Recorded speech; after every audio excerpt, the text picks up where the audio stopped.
이제 이 좋은 시장이 확 무너질 수도 있는 상황, 그런 것들에 대해서 이제 많은 분들이 인플레이션이라든가 물가 상승, 그러니까 이제 인플레이션, 그 다음에 금리 상승, 인상, 이런 것들에 대해서 언급을 하시잖아요. 만약에 인플레이션이 발생이 된다고 했을 때 어떤 대응책을 이 개인 투자자들 입장에서는 할 수가 있을까요? 대응책보다 이제 이걸 왜 말씀드리냐면 기본적으로 우리가 밸류에이션 확장이 가능했던 거는 돈값이 낮았기 때문이잖아요. 근데 이제 우리가 금리 상승이 세상의 종말을 가져오지 않습니다. 뭐 금리 상승이니까 세상이 무너지고 이런 거 말씀드리는 게 아니라 위험자산 주가든 비트코인이든 집값이든 다 이런 자산 가격이 펀더멘탈 우리가 적정한 가치보다는 좀 비싸져 있거든요. 그랬을 때 금리가 움직이면 파급효과가 커지는 겁니다. 근데 금리가 움직이는 형태가 좋은 금리 상승이 있을 거고 그냥 그런 금리 상승이 있을 거예요. 그게 뭐냐면 경기가 좋아져서 조금씩 올라간다면 그건 경기가 좋아서 금리가 올라가는 거니까 주가가 더 오르겠죠. 그렇지. 경기 관련된 그건 뭐가 나쁩니까? 그리고 이제 미국채 10년이 매우 중요한데 1.1%를 넘어갔을 때 상당히 놀랐어요. 사실은. 왜냐하면 이거 올해 안에 2% 넘어갈 수 있겠다 생각이 들기 시작한 거예요, 시장에서. 그 프라이싱을 할 겁니다, 이제. 연준이 아무래도 이제 국채를 사줘가지고 막으려 하겠지만. 근데 중요한 건 왜 올라갔냐는 거예요. 왜 올라갔냐? 모든 가격이 올라가니까 올라가는 거예요. 그렇죠. 그 단적인 증거가 지금 잘 보시면 구리 가격이 작년에도 매우 많이 올랐는데 올해 초부터도 알리에요. 그리고 왜 그러냐면 이제 스크랩 같은 게 생산이 안 되니까 락다운 된 건 많은데 그런 커머드 음식료에 관련된 곡물 가격도 꽤 많이 올랐죠. 그러니까 이런 가격들이 자꾸 모여지면 그러니까 지금 자산 가격은 인플레이션이 낮고 여러 가격들이 실물 경제는 전혀 돈이 안 들어와서 인플레가 안 나고 있어요. 이런 상황이란 말이에요. 근데 이게 계속 지속될 수 없습니다. 그렇죠. 이게 기업이익에 영향을 주는 여러 가지 이제 파급효과가 올 텐데 그래서 여기서 금리가 움직이면 무슨 문제가 생기는 거냐면 많은 분들이 요즘 약간 그거는 경계하셔야 되는 게 야 이제 돈값이 떨어져서 인플레이션이 온대. 난 뭐든 자산을 갖고 있으면 돼. 뭐 집이든 주식이든 다 갖고 있으면 난 돼. 자기 돈은 있으면 가능합니다. 레니 혁명가였는데 굉장히 유명한 레니 의외로 경제에 관한 책을 많이 썼습니다. 그래요? 네. 놀랍게도 깜짝 놀란 것들 부분이 있어요. 근데 레닌이 자본주의를 멸망시키는 방법 중에 하나가 인플레이션이라고 그랬어요. 왜냐면 부자들은 인플레이션 때문에 부가도 많아질 것이고. 그렇죠. 왜 가난한 사람들은 더 가난해지냐? 빚이 많으니까. 그러니까 안 좋은 기업은 더 힘들어질 것이고 지금부터. 좋은 기업은 더 좋아지고 모든 게 차별이 극대화로 가고 있다는 거죠. 그래서 저는 금리가 이제 많은 분들이 인플레이션 기대가 오면 이게 뭐 나쁘냐 좋냐 물어보면 좋은 인플레이션도 있는데 현재 상황을 보면 여러 가지로 봤을 때 좀 나쁜 인플레의 가능성이 있고 지금 잘 보시면 기업 작년에 우리가 주시장이 좋았던 이유 중에 하나는 결국 기업 이익에 되게 유리한 방향이 많았어요. 이게 단적인 게 뭐냐면 작년에 기업 이익이 좋아졌는데 딱 분해해서 보면 매출액은 별로 안 늘었어요. 그렇죠. 이익은 좀 늘었어도. 이익은 좀 생각보다 훨씬 좋았죠. 그럼 잘 보시면 왜 그랬을까요? 결국은 아까 말한 코스트들이 낮았었고 판관비도 안 들었을 거고 그렇죠. 온갖 비용이 낮은 상태인데 정상화에 다가서면 다가설수록 이제 비용으로 올라갈 거예요.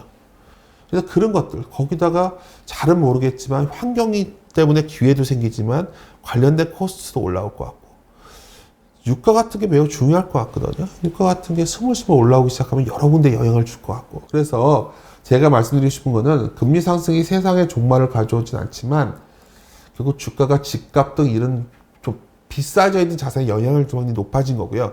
여기서 헷갈려서들 하시더라고요. 저한테 대뜸 많이 물어보시는 게 아니 연준에서 금리를 못 올리는데 무슨 상관이냐. 못 올리죠. 안 올리고 싶죠. 시장 금리가 움직인다는 얘기. 그렇죠. 시장 금리가 움직인다는 얘기고 그렇다면 이제 뭐 어떻게 뭐 좀비 기업들은 한계 상황에 갈 거고 그게 문제가 되면 여러 가지 여러 가지 좀 힘든 상황이 생길 거고 또 글로벌 밸류 체인에 포함된 여러 기업들은 좋겠지만 또 옥석가리기 포함되지 않는 기업들은 어떻게 될까 이렇게 하나하나 따지기 시작해 보면 그게 아까 말씀드렸던 변동성이라는 형태로 나타날 것 같다는 저는 이렇게 판단하고 있습니다. 그러니까 지금 말씀하신 것처럼 그 실질 금리, 그러니까 시장 금리는 사실 지금 올라가고 있잖아요. 네. 이제 그게 결국 회사채의 금리 인상으로 이어질 수도 있는 거고 여러 가지 기업들. 한계 기업들 같은 되게 그렇죠. 뭐 그러니까, 못 버티죠. 그러니까 이걸 갖다가 이제 우리나라를 예를 들자면 좀 더 우리나라 얘가 더 쉬우니까 이제 정부에서 어떤 채무 불이행 가능성을 막기 위해서 다 유예해 줬단 말이에요. 그렇죠. 언제까지 이걸 해줄 수 있을까요? 근데 뭐 그런 부분들. 그래서 우리나라 은행주들이 생각보다 못 갔던 거고 글로벌하게도 마찬가지예요. 어떤 산업이 되게 좋아 보이지만 예를 들어서 자동차 산업 같은 경우에도 요즘 거기다가 전장이라고 붙이면 주가가 날아가지만 실질적으로 좀만 탐방을 다니시고 분들은 아시는 게 그런 기업들 중에 굉장히 한계상에 몰린 기업들 상당히 많습니다. 네. 왜냐하면 부품도 줄어들 거 아니에요. 그렇게 하면. 예를 들어서. 그렇죠. 그래서 제가 드리고 싶은 말씀은 금리가 움직이면 뭐가 문제냐, 경기가 좋은 거요, 아니냐 이렇게 단순화시킬 수는 없다는 거예요. 크게 두 가지라고 아까 말씀드렸는데 가격들이 다 자산들이 올라와 있기 때문에 문제고 두 번째 이게 좋은 인플레가 아니라 나쁜 인플레로 인해서 올라갈 확률도 있기 때문에 이거 두 개를 감안한다면 여러 가지 좀 이거에 대한 검증의 시간 최소한 울퉁불퉁한 어떤 시장의 경로는 불가피하지 않나 이렇게 판단하고 있습니다. 그래서 이번에 14일 날 그 연준 파월 의장 연설 그렇죠. 이게 지금 상당히 중요한 의미를 가지고 있다라고 보시는 분들도 있더라고요. 파일이 중요한데 이미 지금 12월에 연준 의사로 공개된 거 보면 이름이 누구시죠? 그 제가 우리 애널리스트가 저희 담당자가 얘기를 했는데 하여튼 이미 테이퍼링 얘기가 나왔잖아요. 그렇죠. 그러니까 테이퍼링 얘기가 나왔다는 거는 정말 시장에서는 끔찍하잖아요. 왜냐면 2013년의 악몽 때문에 2014년의 악몽 때문에 뭐 그렇게는 안 될 거예요. 근데 이제 중요한 거는 왜 그 얘기를 했냐? 잊지 마셔야 되는 게 있어요. 우리가 코로나는 정말 너무나 놀라운 사건이었기 때문에 각국에서 돈을 너무나 많이 풀었고요. 이거에 대해서 연준이 국채를 마냥 금리는 안 올리겠지만 뭔가 사주는 거를 좀 진정시켜요. 단기채 사주지만 장기채에 대해서는 통제하기가 그렇게 만만치 않을 걸 확률이 되게 높습니다. 그래서 이런 부분도 있고요. 또 하나 연준 같은 경우에도 그런 액션이 나올 수도 있지만 사실 이거의 파급 효과들이 여러 군데 영향을 줄 거예요. 예를 들어서 지금 시장의 기본적으로 주식시장의 밸류에이션이 정당화됐던 이유는 금리가 낮기 때문에 그렇죠. 저희 제로 금리를 전제했던 건데 여기서 만약에 연준의 이제 의사록에 페이퍼링 단어가 나왔는데 올해 말쯤에 혹시 다 2023년 이후라고 했는데 2022년에 점도표상의 변화가 생기면 어떡할 겁니까? 그러니까. 아니 뭐 이게 가능성 되게 낮아요. 오해들 마시고. 그렇죠. 나는데 뭐 마냥 놔둘 수 있을까요? 왜 그러냐면 근본적으로 많은 분들이 재정 정책과 통화 정책의 차이를 잘 아셔야 돼요. 지금 통화 정책은 돈을 풀어도 그냥 연준의 리저브로 그냥 들어가 있을 수가 있었어요. 근데 재정 정책은 돈을 직접 나눠줬기 때문에 이 돈이 결국은 돌 수도 있고요. 그렇죠. 뭔가에 돈을 받아서 주식을 살 수도 있는 겁니다. 그러니까 온갖 그런 소위 그런 재정 정책이 점점 더 커지고 있기 때문에 이로 인한 국채들의 우리나라도 마찬가지예요. 금통위에서 이번 금통위에서 우리나라에서도 계속 얘기하는 게 좀 시장에서는 우리도 국채 사준다고 얘기 좀 해줘 이거 계속 얘기하는데 말 안 해주잖아요 지금. 그렇지. 그러면 금리가 좀 우리나라도 움직일 수 있는 거죠. 장기물이 움직이는 겁니다. 다시 말씀드리면 단기물은 좀 제어가 되지만. 그러니까 지금 말씀하신 것처럼 연준이 분명히 2023년도에까지는 금리 인상하지 않겠다 했지만 전제 조건이 있었잖아요. 네. 그 실업률, 그 고용률 회복되거나 아니면은 물가 목표 연동제 그거에 따라서 그 이상이 되거나 그럴 경우에는 또 바뀔 수도 있다는 거잖아요. 역으로 생각하면. 그러니까 2% 얘기했는데 2.5면 어떡할 거예요? 그러니까. 2.5면 뭐 충족된 거잖아요. 근데 사실 지금 우리가 이 시점에서 자꾸 말씀을 해서 그렇지 우리 1% 올라간다고 생각 안 했었어요. 지금 제가 농담처럼 연말에 2% 가면 이상해요? 그러면 전에는 저 사람 이상한 말 한다 그랬었거든요. 오히려 디플레이션 걱정하고 그랬잖아요. 정확히 알고 계시죠. 지금 제가 보기에는 속도가 빨라요. 주가가 올라온 속도만큼 지금 다 빨라지고 있기 때문에 그러니까 최소한 이런 오해들은 하지 마셨으면 좋겠어요. 야 인플레가 나니까 주식이든 부동산이든 사놔야지 얘기하시는데 사실 그거는 이렇게 올라올 수 있던 더 큰 이유는 구조적 저금리가 변하지 않을 거라는 믿음 속에서 모든 가격이 밸류에이션 돼 있다는 거예요. 그렇죠. 그게 더 중요합니다. 이자가 갑자기 올라가면 큰일이잖아요. 사람들이 이제 이런 거죠. 이자 올라봤자 옛날에 10%대 금리를 했었는데 저 사람은 1%에서 2% 올라가는 거 2% 가게 되는 순간 다른 것들은 더 튈 거고요. 이미 성장률이 너무 다 별로이기 때문에 결코 낮은 수준은 아니다 이렇게 보고 있습니다.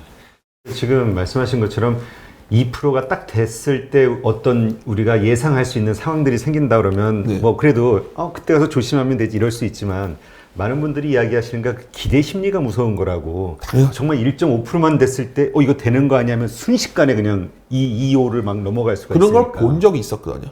그러니까 제가 그냥 왜 여의도 요즘 제일 이제 가장 좋은 건 이거 얘기하면 강세론 얘기할 수 있어요. 한국 산업의 제조업 경쟁력이 강해졌고 이게 미래 산업이기 때문에 4, 5년 뒤에 생태계에 침입하는 수도 많고 이 산업이 좋아질 거니까 오케이 동의한다니까요. 그 주식을 사야겠어요. 삼성전자도 사야겠고 현대차도 사야겠고 뭐 이걸 사야겠어요. 근데 굳이 꼭 지금 사야 되냐는 거예요. 그렇죠.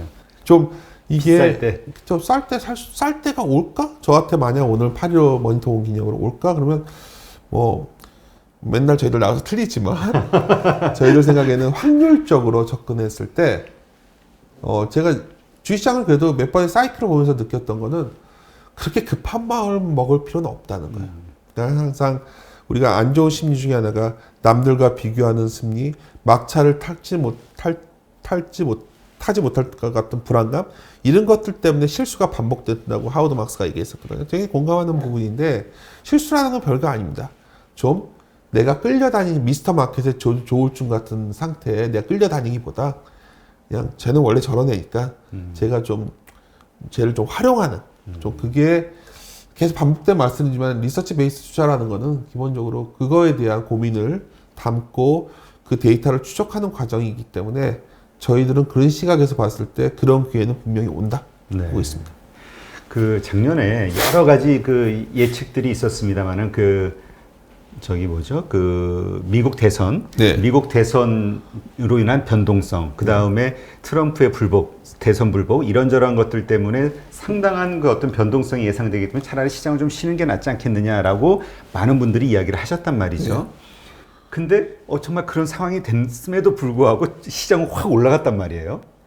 뭐 이런 말씀을 드리고 싶어요. 자꾸는 이런 정치 변수를 중시하시는데 네. 예를 들어서 저번에는 블루웨이브 되면 나쁘다고 했다. 그러니까 블루웨이브 대 이번엔 또 블루웨이브 되면 좋다고 했다가 뭐 예를 들어서 뭐 이게 해석에 따라서 뭐 저는 그렇게 중시를 안 하는 편이에요. 뭐 처음에 트럼프 됐을 때 큰일 날 것처럼 했더니 트럼프 때 주가 엄청 올랐고요. 뭐 반대로 바이든 되면 다 좋다고 하는데 뭐 글로벌 교역이 확장될 거고 뭐 온갖 좋은 얘기를 하지만 재정 투자를 하니까 뭐 성장률이 엄청 나올 거고 뭐 주가가 반응할지 안 할지 모르겠다니까요. 저는 그러니까 이 변수가 핵심이 될 수는 없다는 거예요. 근데 그래서 이렇게 본다면 저는 오히려 시장에서 너무나 바이든에 대한 기대치가 높아져 있는 거 아니냐 생각도 들 때가 있어요.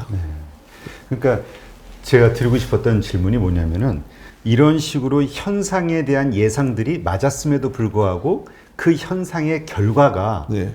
예상과는 전혀 반대의 결과들이 나오는 거 보면 그만큼 시장 참여자들의 심리가 어떻게 해서든 끌고 올라가는 이 미는 긍정적으로 해석하려는 경향이 높은 거죠. 너무 그러니까 우리가 어떤 그 예상을 할 때 이 사람들의 이 탐욕 같은 이런 심리가 반영이 좀 덜 되는 거 아닌가라는 생각이 들어서 드리는 질문이거든요. 그래서 이런 말도 해요. 그래도 애널리스트들이 객관성을 유지하는 거는 우리는 뭘 할 수도 없거든요, 투자를. 나름대로 그래도 좀 중립적인 입장에서 많이들 말씀드리려고 하는 건데, 말씀을 사회자님께서 꺼내셨으니까, 제가 시장을 다니다 요즘 약간 놀라는 건 뭐냐면, 그냥 바이든 선이고 트럼프는 악이라는 생각이에요. 근데 바이든이 된다고 해서 미국의 본질은 안 바뀝니다. 미국은 바이든도 미국의 대통령이고 트럼프도 미국의 대통령이에요. 지금 미국이 상적한 가장 큰 문제는 엄청난 쌍둥이 적자가 커지고 있다는 거예요. 그렇지. 뭐 그렇지 않을까요? 무역 적자 저렇게 커지죠. 그래서 재정 적자 엄청나게 커질 거예요. 이걸 해소하는 방법이 뭘까요? 재정 적자는 결국은 엄청난 국채를 발행하니까 뭐 사람들은 뭐 지금은 당장 안 할 거라고 하지만 당장 이걸 그 균형 재정을 맞춰야 된다는 거죠. 아니, 왜 그러냐면 민주당은 항상 보시면 과거에도 이 말 여러 번 드렸는데 공화당이 사고 치면 민주당이 꼭 집권해요. 과거에도 결국 오바마가 금융위기 때 집권을 했었고 이상하게 그래요. 그래서 원래 정치에 인기가 없어서 그런지 그래서 집권을 하고 나면 방대한 재정 적자를 줄여가지고 좀 균형 재정을 만드는데 방법은 세금 걷는 거야. 근데 공교롭게도 트럼프 때 기업이익이 되게 미국의 기업이 더 좋게 될 수 있었던 거는 세금이 좀 낮아졌고 자사주를 많이 샀기 때문이거든요. 근데 그런 거에 좀 변화가 생길 가능성도 있고, 두 번째는 이제 그 무역 문제인데요. 그러니까 바이든이 되면 중국과 대친중주의자 얘기를 하시는데, 잘 보시면 바이든이 원래 그 중국이 WTO 가입했을 때가 2001년인가 아마 그럴 거예요. 정확하게는 기억이 안 나는데, 그때 결국 클린턴 때인데 그 바이든이 그때 상원 외교위원장이었을 때 굉장히 친중파였다고 하더라고요. 그래서 시진핑 투치다고 뭐 그 얘기를 많이 하는데, 요번 선거 캠페인에 보시면 중국에 대한 공격이 장난이 아니에요. 왜냐하면 지적 재산권, 뭐 온갖 인권 그러는데, 잘 보셔야 되는 게 그걸 다 떠나서 미국의 민주당이 집권 하면 하여튼 우리나라 같은 나라 힘들었어요. 왜냐하면 민주당이라는 선거의 속성은 어떤 자유무역을 추구하지만 글로벌 기구를 통해 가지고 위협을 하거든요.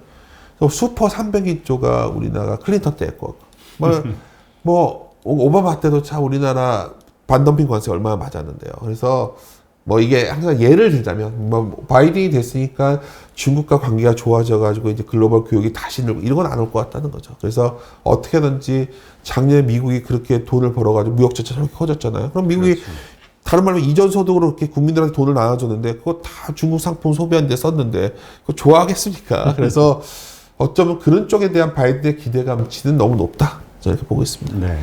그러니까 하여튼 이러한 것들 요소들 때문에 지금 주가는 뭐 계속 이렇게 올라가고 있고, 또 주식시장에 지금이라도 참여해야 되겠다라는 사람들의 심리는 커져가고 있는데, 여기서 이제 가장 드리고 싶은 질문은, 지금 새로 진입을 하는 그런 투자자라면 지금 시점이 맞느냐 하는 거죠. 이게 참 고민스러워요. 근데 이랬을 때 이제 여기서 이제 그 딱 분류가 됩니다. 평가가 올드한 사람, 시대에 뒤떨어진 사람, 뭐 과거만 생각한다고. 그리고 뭐 새로운 사고가 들어오지 않은 사람. 근데 저도 한때는 새로운 사고라는 얘기를 많이 들었던 사람인데,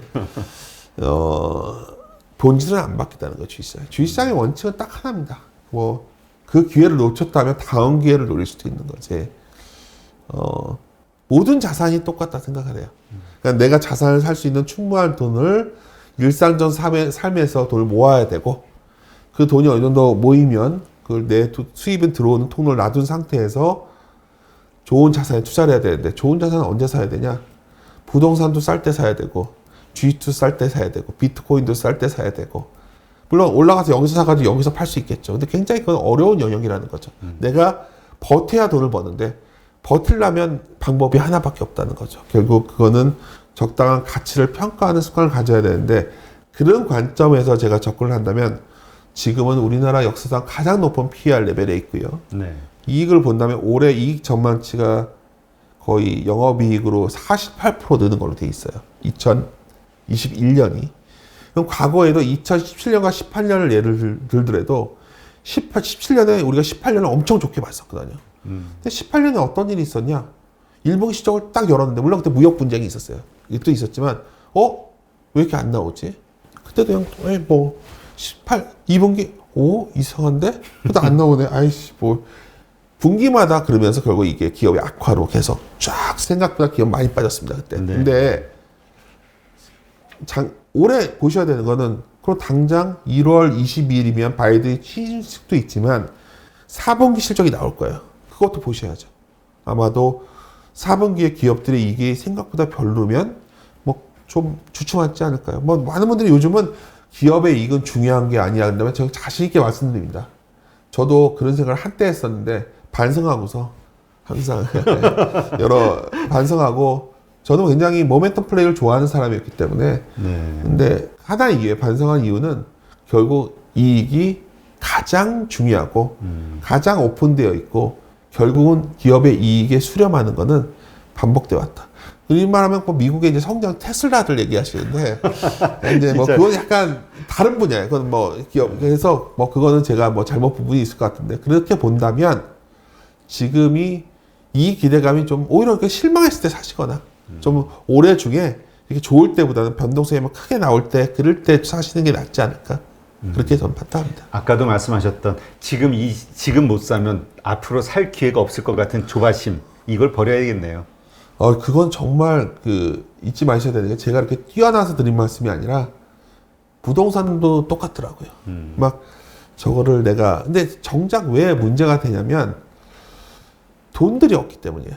내가 스스로 현금 캐시플로우, 모든 기업이나 모든 자산의 기본은 캐시플로우가 확보돼야 되는데, 여하튼 최근에 뭐 큰 흐름상으로 주식시장이 우리가 큰 구조적 변화에 시작된 것은 좀 저도 동의하는 부분이 있고, 최근에 올라왔던 이런 기업들의 한국의 제조업 경쟁력도 분명히 글로벌 밸류체인에서 상당한 지위를 가질 것 같습니다.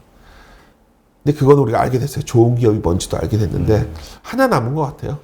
그거를 언제 살 것이냐 질문하셨는데 저는 변동성이 팽창될 때 그때가 기회일 거라 보고 있습니다. 그러니까 변동성, 그러니까 여러 가지 악재들로 인해서 뭔가 조정을 받는 그런 시점이 매수의 시점이지 올라가는 걸 따라가는 시점은 아니다 이렇게 보시는 걸로 이해하면 될까요?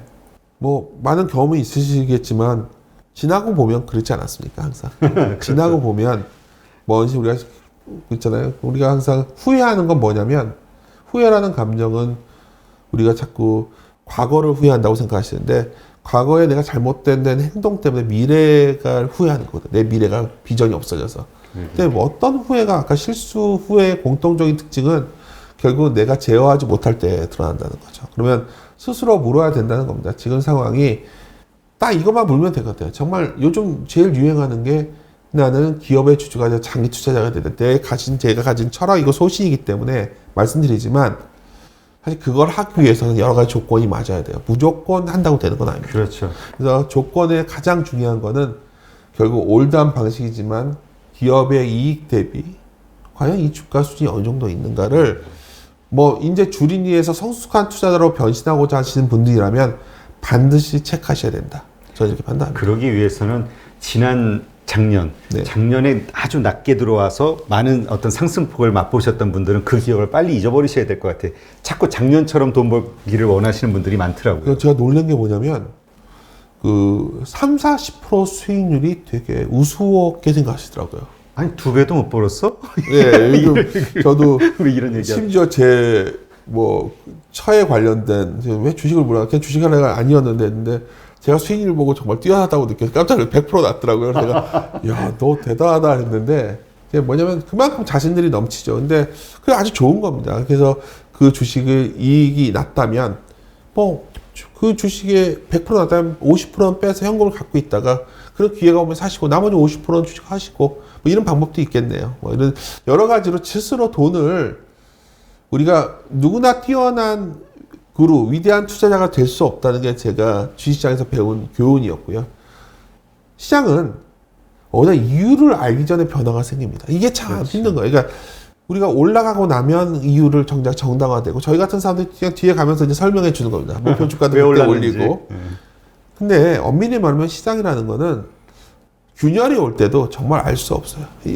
비슷하지도 않고. 그래서 그럼 어떻게 판단하냐? 우리가 얻을 수 있는 데이터 핵심은 제가 아까 다 공표되고 다 알고 있는 데이터를 중심으로 우리가 레벨을 봐야 된다고 말씀드렸는데 그게 결국은 기업의 이익과 어떤 산업의 방향성입니다. 물론 파이가 커지는 산업이면 좋은데 파이가 이렇게 커지는 테슬라도 올해 이렇게 작년에 많이 오른 건지 2019년에 망한다는 얘기 있었어요. 그랬죠. 맞아요. 저도 기억이 나요. 나시죠? 그래서 그랬는데 올해 왜 올라왔냐? 작년에 50만 대 팔아서 올라왔어요. 근데 현재 밸류에이션은 1000만 대 정도 판 걸 밸류에이션 하고 있어요. 그래도 속도가 빨리 나오니까 올해 100만 대 정도 올라오면 되니까. 근데 결국 매출 파이가 커지는 성장 밸류에이션 할 때는 금리가 중요해지는 거고 그 방법도 있고요. 성장주를 투자할 때는. 근데 나머지 우리가 투자할 수 있는 좋은 기업을 갖고서 가져갈 때 가장 중요한 거는 단순합니다. 그냥 제가 항상 어렵게 생각하지 말라고 하는 게 그냥 매출액이 늘고 이익이 막대기 그래프 있거든요. 다 마트 가면 나오는 막대 그래프 올라가는 거 그걸 투자하시는데 갈수록 올라가는 거. 제가 뭐 우리 애널리스트가 그냥 공유하는 게 아쉬운 얘기지만 나 내일부터 열심히 해서 공부 잘할 거야. 근데 공부 잘한 게 아니라 원래 공부 열심히 매년 잘하던 애들이 앞으로 잘할 확률이 높은 거예요. 그러니까 그렇죠. 미래에 어떻게 될 것보다 지금까지 돈을 계속 잘 벌고 매출이 늘어났던 기업을 그게 앞으로 확률이 더 높지 않을까요? 그러니까 이런 겁니다. 만약 예를 들어서 내가 매년 5천만 원 연봉을 받는데 매년 해마다 500만 원씩 올라와서 오는 사람들은 되게 가치를 평가받아요. 근데 이 실직을 해서 가지고 놀고 있다가 500만 원 받고 있다가 갑자기 어떤 기업에 들어갔는데 인센티브에서 3천만 원에 600% 올랐어요. 기저효과에 착실하는 거예요. 그러니까 올해 기저효과들 하도 말씀하시니까 그런데 그거는 기뻐해야 되나요? 이게 지속 가능성이라는 거예요. 그러니까 지금부터는 방향은 우리가 다 공감해요. 좋아지고 있구나. 근데 이제부터 중요한 거는 레벨과 지속성이라는 단어를 계속 고민하셔야 됩니다. 어떤 기업이 지속 가능한가? 묻다 보면 어려운 얘기 같지만 아주 뭐 신문 기사만 봐도 알 수 있는 내용이니까 그렇죠. 그걸 추적해 가셨으면 좋겠어요. 하여튼 기본으로 돌아가야 될 때가 아닌가. 예. 제가 반성하면서 배운 교훈이 딱 하나입니다. 왜 전에는 예전에 뭐 어떤 말을 해주신 분도 있고 책을 읽었을 때 이해가 안 가던 문장이 있잖아요. 뭐 책 한 어떤 그루들의 투자의 여러 가지 공통점을 찾다 보면 왜 그 말이 반복하는지를 더욱더 공감하게 돼요.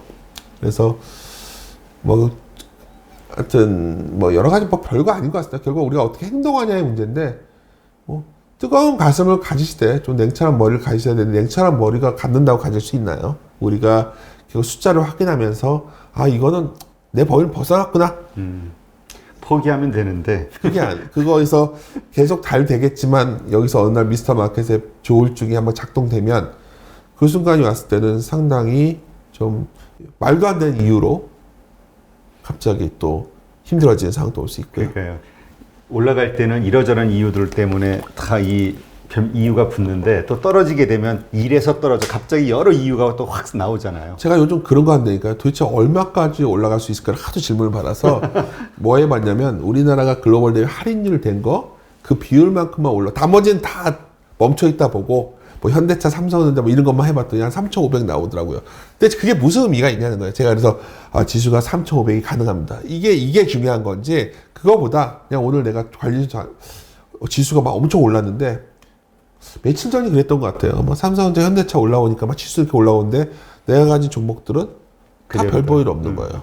그러니까 지금도 오늘 이 시점에도 뭐 많은 분들은 뭐 스타일이 뭐냐, 뭐 업종이 어디가 좋냐 물어보지만 더 본질적인 거는 그런 가치 대비해서 좀 매력적이고 좋아지는 성장하고 있는 산업인데 또 성장하고 있는데 매출이 주가가 좀 의외로 소외받고 있거나 아니면 많이 인기가 좋았다가 어느 날 갑자기 확 빠져 있을 경우도 있어요. 그런 기업들 열심히 뒤져보시면 차트 하루 종일 돌려보거나 매일 호가 보고 있을 시간에 그걸 하다 보면 주식 사놓고 딴 일 할 수가 있고 뭐 딴 일을 좀 해야 되죠. 일상생활을 해야 우리가 지속 가능한 수입이 들어오니까요. 그래서 그런 게 어쩌면 우리가 주린이에서 성숙한 투자자로 나아가는 어떤 방향 아닐까. 저는 제가 생각하는 건 그렇습니다. 네, 알겠습니다. 하여튼 주린이 분들은 윤지호 센터장님 말씀을 한번 잘 새겨봐야 되지 않을까. 제일 싫어하는 얘기만 한 것 같은데요. 아니 근데 고리타분한 스타일이라고. 원래 그런 얘기 있지 않나요? 저 몸에 좋은 건 입에 쓰다고. 그거요? 근데 저도 오히려 이렇게 강세론이 막 너무 시장에 넘나드니까 오히려 이제는 좀 보수적인 이야기에 귀를 기울일 때가 아닌가. 좀 이렇게 밸런스를 좀 맞춰야 되지 않을까 이런 생각이 좀 들어요. 시장이 뭐 여기서 저에게 누가 저번에 어느 기자분이 전화를 했어요. 조정이 온다면 어느 정도 올 수? 조정은 항상 강세장에서 20% 정도 올 수 있죠. 딱 이 한마디 했는데 20% 조정 이렇게 전화하더라고요. 근데 이제 그래서 상처 받으셨다는 게 아니 뭐 그런 거 조심스럽더라고요. 근데 상이 아니라 사실이에요. 강세장에서도 순식간에 20% 조정이 올 수 있는 거거든요. 근데 지수가 그 정도 조정받으면 그러니까 개별 종목은 훨씬 더 크잖아요. 근데 놀랍게도 또 그럴 때가 기회가 오는데 많은 분들이 이제 그거는 꺾일 때 하면 된다. 제가 하도 요새 여러 군데서 얘기했는데 워렌 버핏이 쓴 책이 없잖아요. 근데 요새 서점에 가면 워렌 버핏 책이 한 진짜 5, 60권 있는 것 같아요. 워렌 버핏이 쓴 글은 주주서한밖에 없어요. 그 버크셔헤더의 홈페이지 가시면 뭐 보실 수 있습니다. 근데 정말 유명했던 주주서한 문장 중에 한참 이런 분명히 있어요. 버핏이 시장을 계속 지고 있었고 넌 도대체 뭐하고 앉아있냐. 살 게 별로 없다고 이렇게 썼어요. 내가 원하는 주식은 좀 별로 없는 주식 사갖고 있었는데 워렌 버핏이 정말 멋진 그 문장을 남겼었는데 무도회장의 시계에는 시계바늘이 없다는 표현이에요. 요즘 제일 많이 말하는 게 무도회장 파티장에서 내가 저 문 옆에 있다가 나갈 수 있다. 못 나가요. 문은 좁은데 사람들이 다 나가려고 하니까 나갈 수가 없죠. 그러니까 시계가 없으니까 스스로 너무 취하지 않아야 되고 적절한 시간에 나가야 된다는 얘기예요. 그러니까 제가 이 말씀을 드리면 그 적절한 시간이 언제인지 알 수만 있다면 얼마나 좋겠습니까? 그 가늠자가 다시 한번 반복적으로 말씀드리지만 자기가 같은 시장을 말씀드리는 게 아니라 내가 갖고 있는 기업 중에 너무 가치 이상으로 간 기업이 있다면 그건 좀 줄이고 아직 가치 이상 안 간 기업이 있다면 가져가는 거고 뭐 이런 포트폴리오를 유지하셔. 뭐 몇십 종목 할 수도 없고 뭐 그렇죠. 개인연 네다섯 종목 외에는 못 하잖아요. 그 업데이트를 하려면. 그러면 내가 가지게 영 별볼일 없으면 다 줄여야 되고 뭐 이런 판단이 중요한 거지. 아, 내가 오늘 윤주호가 와서 떠드는데 뭐 인플레이션이 난다는데 나 인플레 연구 뭐 그걸 그런 거 뭐 얼마나 중요하겠어요. 뭐 그런 거가 핵심이 될 수는 없다는 거죠. 네, 알겠습니다.